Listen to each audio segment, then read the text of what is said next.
Welcome to The Explainer. Today, we're jumping right into a genuinely heartwarming, visually stunning, and honestly pretty surprising story derived straight from our source material on Coco. We're going to unpack this gorgeous narrative that weaves together family history, secret passions, and an incredible magical realm of memory. It's a fascinating look at how the past totally shapes our present, and I absolutely can't wait to share it with you. Okay, let's dive into this, because right off the bat, the story hits us with an incredibly tough question. What happens when you have to choose between your absolute deepest passion and your own family?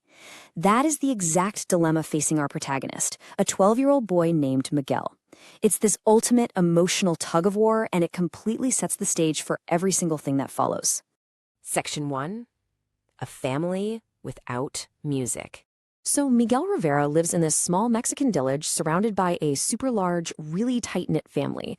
But there's this heavy, unspoken weight hanging over the whole household. Many years ago, Miguel's great-great-grandfather made a fateful choice. He actually left his wife and daughter to pursue a career as a musician. And this brilliantly illustrates how that one painful historical event led to a total, multi-generational ban on music for the Riveras. But despite this super strict rule, Miguel secretly practices music anyway. And this creates some major dramatic irony. Miguel doesn't just casually like music. He absolutely idolizes the wildly famous musician Ernesto de la Cruz. I mean, he even goes so far as to watch Ernesto's old movies in complete secrecy. So Miguel is harboring this deep, burning love for music and dreaming of greatness, which directly defies his family's deep-seated hatred of it. He's literally a kid caught between two completely incompatible worlds. Section 2. The Day of the Dead. Now, the Day of the Dead isn't just a holiday in our story. It's the main catalyst event where things really kick into high gear. First, Miguel discovers this old photograph that leads him to a wild conclusion. He genuinely believes the famous Ernesto de la Cruz might actually be his great-great-grandfather. Desperate to prove this, he sneaks right into Ernesto's tomb and takes his famous guitar. And bam, the very second he strums that stolen instrument, he suddenly becomes completely invisible to the living. He has officially crossed a magical threshold. Section 3. The Land of the Dead. Just imagine the sheer wonder and awe Miguel feels right now. He has crossed over into the Land of the Dead, which our source material describes as this wildly colorful, bustling, and totally magical place where the spirits of dead relatives actually live. But there is a massive catch. His deceased relatives let him know that he is on a strict ticking clock. Miguel has to figure out how to return to the living world before sunrise, or else he'll be trapped there permanently. No pressure, right? So to get back, Miguel figures his idol, Ernesto de la Cruz, is the only one who can help him. His desperate quest begins. But first, he has to actually find Ernesto in this huge magical realm. To pull this off, he forms a totally unlikely alliance.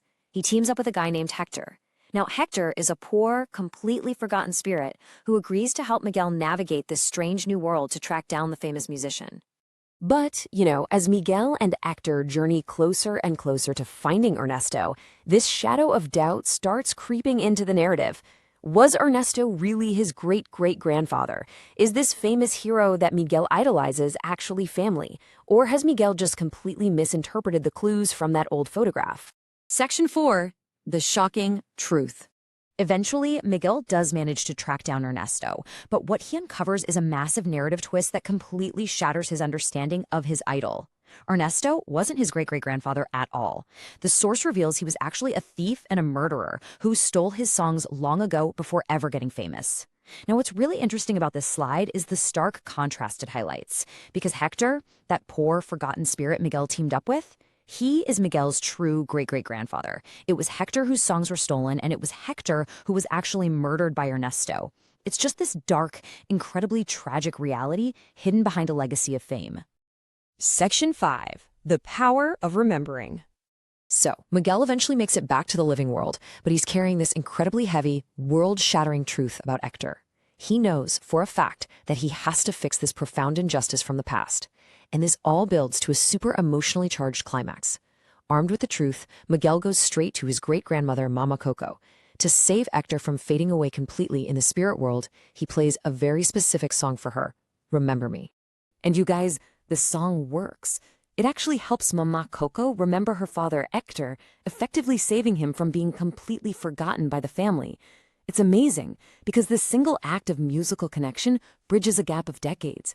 It heals the deep generational wound that originally caused the family's strict ban on music in the first place, and it rightfully restores Héctor's place in their family history. Because of this powerful revelation, literally everything changes. The Rivera family finally understands just how much music actually means to Miguel. They forgive the past, they let go of the anger that defined them for so long, and beautifully, they allow music to become a part of their lives again. The story wraps up with Miguel happily playing his guitar, surrounded by a family that finally, fully supports his dreams. So the crucial point is that family, love, and memories are vastly more valuable than fame. Fame can be built on lies, exactly like we saw with Ernesto, but true love, that outlasts it all. Our loved ones remain alive in our hearts, and even in the spirit world, for as long as we simply take the time to remember them. I want to leave you with this final, provocative thought to really ponder. Who are the loved ones you are keeping alive in your heart today? Whose stories are you telling, and whose memories are you carrying forward? It's such a beautiful message to take away from this explainer, and a powerful reminder of the enduring strength of family.